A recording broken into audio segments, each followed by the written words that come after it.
अगर आप नए नए संगीत सुनना चाहते हैं तो हमारे YouTube channel cg.com Nilesh Maravi को सब्सक्राइब करें।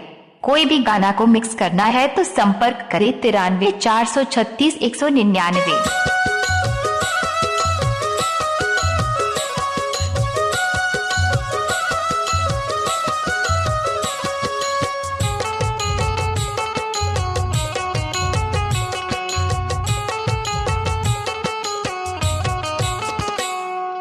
छत्तीसगढ़ी गवैया नोनी जिला डिंडौरी के महरा हैया ओ झाटोला वो मुर्गा पालक बघेल मोरना ओ झाटोला वो मुर्गा पालक बघेल मोरना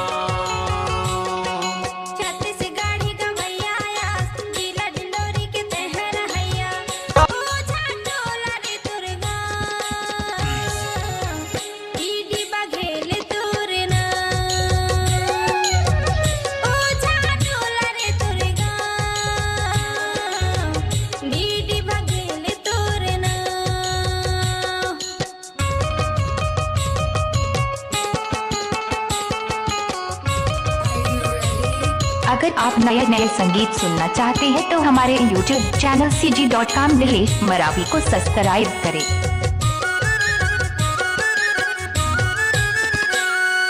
महे देवानी बिलाक लगत जिला हवा डिंडौरी महे देवानी बिलाक लगत जिला हवा डिंडौरी ग्राम पंचायत मुरकल की टोला पोस्ट हवाई मरवारी आना बाई ही मोरगा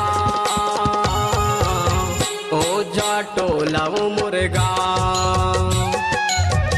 आना बाई ही मुर्गा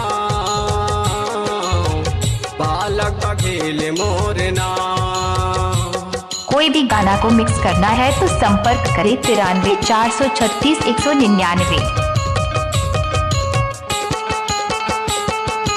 अगर आप नए नए संगीत सुनना चाहते हैं तो हमारे YouTube channel cg.com Nilesh Maravi को सब्सक्राइब करें।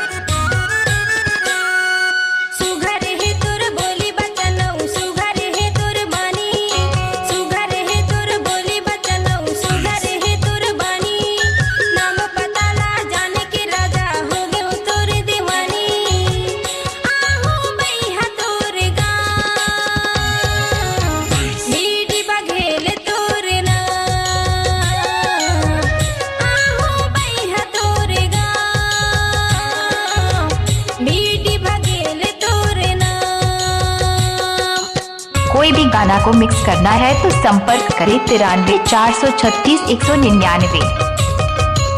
अगर आप नए नए संगीत सुनना चाहते हैं तो हमारे YouTube channel cg.com Nilesh Maravi को सब्सक्राइब करें। आना जाना लगे गोरी पूछत आप नाम आना जाना लगे गोरी पूछत आप नाम बालू मोगरे गाड़ी चलैया ले जाहे मोर दुकान आना बाई ही मोरेगा ओ झाटोला ओ मुर्गा आना बाई ही मोरेगा पालक बघेल मोरना।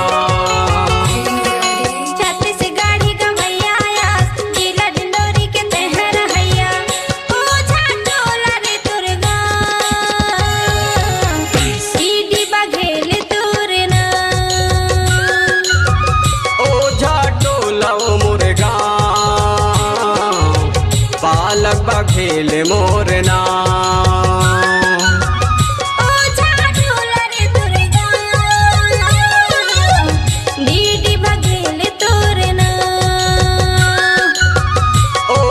कोई भी गाना को मिक्स करना है तो संपर्क करें 93 436 199।